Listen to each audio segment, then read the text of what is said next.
আমি নির্বাচন করব কিনা আপনারা ঠিক করবেন।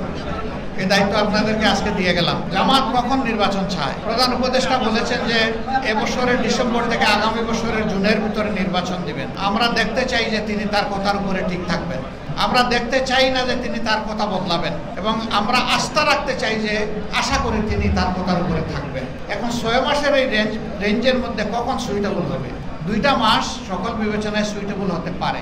যেহেতু কিছু সংস্কারের প্রশ্ন জড়িত রয়েছে, একটু সময় লাগবে। এই জন্য ডিসেম্বরের ভিতরে এটা হতেও পারে, নাও হতে পারে। এখানে 50-50 চান্স। মার্চ মাসে রোজা, ফেব্রুয়ারি থেকে শুরু হয়ে যাবে রোজা। এই জন্য আমরা বলেছি যে ফেব্রুয়ারির মাঝামাঝি ইলেকশন হলে ভালো।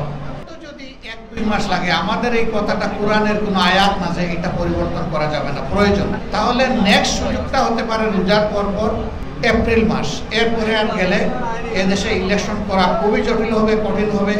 আমাদের আবহাওয়া সাধারণত এই সময় ভালো থাকে না। এই সময় কালবৈশাখীর আশঙ্কা থাকে, এই সময় ঝড় ঝাপটা, বৃষ্টি, বাদল, বন্যা, অনেক কিছু থাকে। তখন জাতি তাদের নিজের সেফটির জন্যই পেরেশান হয়ে ওঠে। এছাড়া হজের একটা ব্যাপার স্যাপার আছে। এইসব মিলে এই সময়ের ভিতরে হলেই ভালো।